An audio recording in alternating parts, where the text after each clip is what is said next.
पल्लव भाग 3 कक्षा 8वीं में हिंदी पुस्तकों में कहानियां कविताएं हैं। आज पाठ 10 गोकुल लीला संत श्री सूरदास जी द्वारा लिखित प्यारी सी एक ऐसी रचना जिसमें कृष्ण कन्हैया लाल से कैसे कैसे छोटा कान्हा मस्ती आनंद और आनंद करता है। तो आज संक्षेप में ही सही पर इसी के बारे में 2 शब्द पढ़ने का प्रयास करते हैं। कन्हैया की बातें हैं भाई। गोकुल लीला है, छोटा सा कन्हैया वो कृष्णा जिसको हम जन्म उत्सव करते हैं, आनंद उत्सव करते हैं। तो आज गोकुल लीला हमने पद तो प्यारे प्यारे पढ़ लिए। मैया मैंने माखन खायो, ये भी बड़े प्यार से। तो आज थोड़े से जो प्रश्न उत्तर हैं वो सीखने का हम आपस में प्रयास करते हैं। तो निम्नलिखित प्रश्नों के उत्तर यथासंभव प्रयास। पहला, दोनों पदों में से तुम्हें कौन सा पद अधिक अच्छा लगता है या लग रहा है और क्यों? साथ में जवाब चाहिए क्यों। तो दोनों ही पदों में बड़े प्रेम और भाव के साथ इसमें 2 चीजें हैं। एक तो कन्हैया छोटे कान्हा से मित्रता, सारी गोपियां हैं, गोप हैं। तो हमें सबसे पहले तो हमें दोनों ही पद जो हैं अच्छे लगते हैं। हाँ, पहले वाले में थोड़ा बोलने में कठिन हो रहा है, पर जो दूसरे पद में है मैया माने माखन खायो, बहुत प्यार के साथ। इन दोनों पदों में से मुख्य तौर पे मुझे तो लगता है पहला पद को अधिक अच्छा लगता है। अर्थ समझने की जरूरत है, क्योंकि पहला पद में सूरदास जी ने छोटे कन्हैया के शिशु कृष्णा का जो विशेष तौर पे वर्णन किया है, मानो कृष्ण पुस्तक के पन्ने में घुमा रहा है, खेल रहा है, उछल रहा है। और दूसरे पद में तो आनंद ही आनंद हो जाता है, क्योंकि बचपन से ही जब पढ़ाई नहीं करते थे तब भी मैया मोरी मैंने माखन खायो ऐसे करके प्यारी सी है। तो दूसरा वाला पद जो है इसमें भी संसार के हर व्यक्ति को शिशु से प्यार है, अपनापन है, भक्ति है। कुछ मन में दुख होता है और कन्हैया की एक बात करते हैं तो दिल खुश हो जाता है। तो इसीलिए हमें तो ये दोनों ही पद अच्छे लग रहे हैं। दूसरा, और एक कोशिश करते हैं। दूसरे पद को पढ़कर बताएं कि तुम्हारे अनुसार उस समय कृष्ण की उम्र क्या रही होगी। तो भाई दूसरी उम्र के सब जो अब कन्हैया है वो तो अभी छोटा है, गोदी में चढ़ रहा है, नीचे उतर रहा है, खेल रहा है। हाँ, थोड़ा सा विद्यालय जाने के लायक, जैसे गाय माता की सेवा में। तो ये उम्र उनकी लगभग 6 से 8-9 वर्ष के बीच की है, या और छोटा भी है और थोड़ा बड़ा भी हो जाता है, क्योंकि कन्हैया तो भगवान है ना, भगवान विष्णु के ही रूप हैं कान्हा। तो हमें लगता है कि 6 से लेके 8 या 9 वर्ष की उम्र तक कन्हैया की। हाँ, ये बात और है कि जो पहला पद है और मैया मोरी मैंने माखन खाया, ये थोड़ा सा बड़ा लगता है, पहले वाला और छोटा, क्योंकि दोनों चारों हाथ पैर से दोनों पैर चला के चलना होता है, इससे छोटा बच्चा चलता है। तो इसका उत्तर इसी उम्र के बीच का है।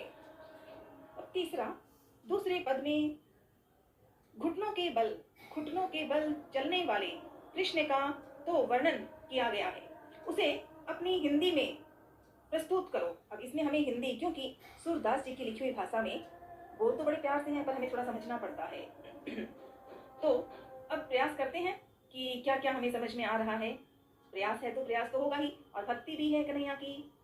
तो छोटे कन्हैया, शिशु कृष्णा जो है, कन्हैया जो है, लाडला जो है, किलकारी करते हुए नंद के आंगन में घुटनों के बल, दोनों घुटने पैरों पे ऐसे मोड़ते। छोटा बच्चा जब जन्म होता है तो पहले ही चलता है ऐसा, तो दो पैर 2 हाथ खींचता है। तो वैसे ही नंद के आंगन में घुटनों के बल चल रहा है कन्हैया, छोटा कान्हा, लड्डू गोपाल, इसे लड्डू गोपाल भी कहते हैं। नंद का आनंद मुख्य तौर पे भूमि पर, जमीन पर, क्योंकि अब तो शहर हो गया, अब तो मॉडर्न जमाना हो गया, बिल्डिंग्स बड़ी बड़ी हो गई हैं। पहले तो घर का एक तो गाय की जो गोबर होते हैं, गोबर में जमीन को चमकाया जाता है, पूजा होती है, अभी भी होती है। तो वैसी जमीन बनी हुई है उनके लिए, वहां कन्हैया के लिए तो और विशेष तौर पे कृष्ण के हाथ और चरणों की छाया देखकर ऐसा लगता है मानो पृथ्वी कुदरत प्रत्येक चरण और हाथ को प्रतिमा बनाकर उसके लिए मुख से, मन से, विचार से, मुस्कुराहट से, और कन्हैया गुस्सा भी करता है बीच में। तो हमें ऐसे अलग अलग तरह की छवि दिख रही है। और कन्हैया को माखन ऊपर बंधा हुआ है, नहीं मिलेगा तो कान्हा तो रोएगा ही। तो ये इसमें वर्णन है बच्चे की इस जो बाल वहां कथाएं हैं, जो उसके बारे में, बाल कथाओं के बारे में देखकर यशोदा नंद को बार बार बुलाती है, खुद बुलाती है कान्हा कि आ जाओ। अब अभी तो बोल नहीं सकते, 1 साल के बच्चे बोलते तो नहीं, बोलते हैं। तो कन्हैया जो है, कृष्ण को आंचल ढककर दूध पिलाने जब माँ लग जाती है तो कान्हा की सारी चिंताएं समाप्त हो गई, झगड़ा खत्म और खुशियां ही खुशियां। तो इस तरह की बातों को अपने मन से हम उत्तर दे सकते हैं। अभी तो विचार करते हैं, लेकिन उत्तर यही है, ऐसा मेरा प्रयास है, क्योंकि मैं सीखना चाहती हूँ। अगला, मक्खन चुरा कर भी कृष्ण अपनी चतुराई से कैसे कैसे माँ का मन मोह लेता है, उसका वर्णन अपने शब्दों में लिखने के लिए कहा है। तो हमें तो बड़ी प्यारी प्यारी कथाएं हैं कान्हा की, ये सब तो दिल में खुशियां ही खुशियां आ जाती है। सूरदास जी ने इतने प्रेम से लिखा है। वो स्वयं तो सूरदास जी की लिखी हुई जो बातें हैं कन्हैया के बारे में, हम एक पल बोले तो पूरे जीवन का आधा जीवन बीत जाता है। इतनी सूरदास जी कहते हैं कि कृष्ण को पुत्र रूप में पाकर यशोदा को जो सुख मिलता है, जो आनंद होता है, जो यशोदा माँ ने कृष्णा का जन्म हुआ, यशोदा माँ को नहीं पता कि यशोदा के पेट के में ही, गर्भ में ही कन्हैया का जन्म हुआ, लेकिन उन्हें इतना ही पता है कि मेरा कान्हा है। क्यों? क्योंकि उनके बीच में, नंद और यशोदा के बीच में जो कन्या थी यशोदा माँ के गर्भ में, वो चली गई थी। देवकी वासुदेव ने कन्हैया को पाला था, लेके आ गए थे। इसीलिए शिशु कृष्ण, छोटा कान्हा, नटखट कान्हा माँ से कहता है कि हे माँ, मैंने मक्खन खाया ही नहीं है। मैं नहीं माखन खायो मैया, मैं नहीं माखन खायो मैया, मेरी बात सुनो, मैं नहीं खाया, मैंने माखन नहीं खाया। और फिर और भी कन्हैया कहता है, जितने भी साथी हैं ना, जो मेरे गोपियां हैं, गोप के, अभी जो बचने की बात है तो गोपियों की बात नहीं, गोपी की कह देते हैं, जैसे मौका हो जाए। बचपन तो यही होता है ना, यही तो कन्हैया सिखाते हैं कि बचपन में चंचलता भी होती है, मस्ती भी होती है, पर धर्म सही होना चाहिए। तो वो क्या कहता है कन्हैया, छोटा सा कन्हैया है ना, तो माँ ने पूछ लिया, अभी तो बड़ा हो गया ना, इसलिए हमने कहा ना कि पहले वाले ने कन्हैया छोटा था, अभी घर पे चलता है, बांसुरी साथ रहता है। तो आज मैया को देखा, कन्हैया को यशोदा माँ ने कि क्या किया, तो कन्हैया की चालाकी शुरू हो गई और कहता है मैया मैं नहीं माखन खायो। और बार बार कहता है, क्या कहता है, देखो माँ, ये जो मेरे साथी है ना, ये मेरे पीछे पड़ गए हैं, न चाहते हुए भी मुझे परेशान करते हैं। मेरे मुंह में मक्खन, जो मक्खन रखा ना माँ मैया, वो देखो वो मक्खन चारों तरफ मेरे चेहरे में लटका देते हैं, चिपका देते हैं, छीन लेते हैं वो लोग। तुम सोचो ना मैया, मैं क्यों माखन चोरी करूंगी, मैं क्यों मक्खन चोरूंगा। मेरे ये नन्हे हाथ तो उन तक पहुंच ही नहीं सकते, क्योंकि आपने तो ऊंचा रखते हो माखन, मिश्री और भी जो। कन्हैया सारी सफाई दे रहा है अपनी माँ को।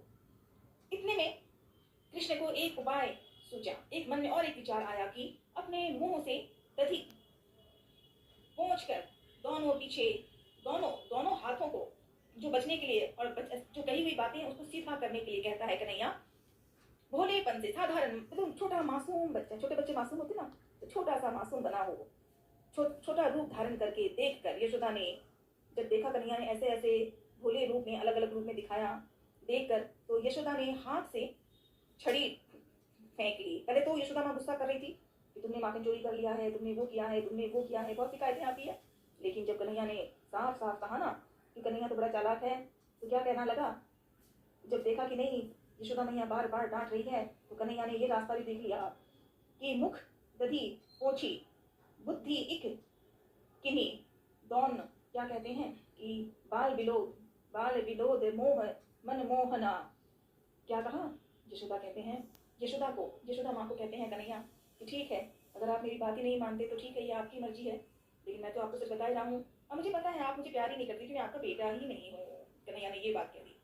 क्या कहा, सूरदास ने लिखा है, सूरदास जी कहते हैं कि कृष्ण को जो उसके बचपना है, क्योंकि वो तो यशोदा का ही बेटा है कान्हा, भले ही पैदा नहीं हुआ, पैदा तो हुआ देवकी वासुदेव के यहाँ, लेकिन यशोदा को जो सुख मिला, जो आनंद कन्हैया ने निभाया, वही चीज उसी बीच में वापस मैया मैं नहीं माखन खायो, मैया मैं ही माखन खायो, ऐसा कर लेते हैं। और वह सुख शिव ब्रह्मा विष्णु, इनको भी अगर हम जय जयकार कहें तो भी वो कहेंगे कि नहीं कन्हैया है ना कन्हैया, क्योंकि ईश्वर के ही रूप हैं, ब्रह्मा विष्णु महेश, ये सब एक ही हैं। तो इसमें यही बातें दी गई हैं और लंबा परिचय है, पर अभी तो उत्तर का अर्थ पढ़ने का प्रयास कर रहे हैं। तो आज इसमें ही पढ़ा, अगले दिन और एक प्रश्न उत्तर पढ़ेंगे, प्रयास जरूर करेंगे। क्यों? क्योंकि सीखने से ही तो कन्हैया से प्रेमी होगी, दोस्ती होगी। प्रश्न 5 जो है उसमें 4 शब्द दिए हैं उसके उत्तर, तो चलो ठीक है, देखते हैं, या फिर अगले दिन करें क्या, ऐसा भी मन कर रहा है। मुख्य तौर पे इसके प्रश्नों के उत्तर हम अगले दिन और पढ़ेंगे, सीखेंगे, क्योंकि वो लंबा हो जाता है। और आज हमने ये जो 5 सिर्फ जो 4 प्रश्न ही पढ़ने का प्रयास किया है, तो वही यहाँ नीचे एक प्रश्न और दिया है ना, कृष्ण शब्द के 5 पर्यायवाची शब्द लिखो। तो कृष्ण के पर्यायवाची तो अनेकों अनेक हैं। चलिए 5 पर ही बातें करते हैं। नंदलाल, मुरलीधर, हरि, वासुदेव, कन्हैया, कान्हा, गोपाला, नंदलाला आदि आदि। तो आज सूरदास जी की लिखी गोकुल लीला पाठ में इस पदों में, दोनों ही पदों में अनंत अनंत आनंद छा जाता है। और हमारे विद्यालय में तो अगर कुछ एक्टिंग हो, ड्रामा हो, भोजन हो, कथा हो, भक्ति हो, तो गोकुल लीला को पढ़ लेते हैं, दिल प्रसन्न हो जाता है।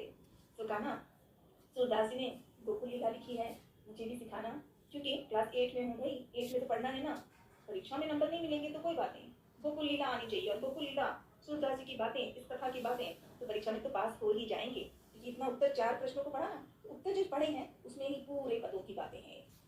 तो আজি पल्लव भाग में आपको एबार गोकुल लीला सूरदास जी द्वारा लिखित, सूरदास जी লিখিছে এই দুটা পদটো ভালকে পঢ়িবলৈ চেষ্টা কৰিম।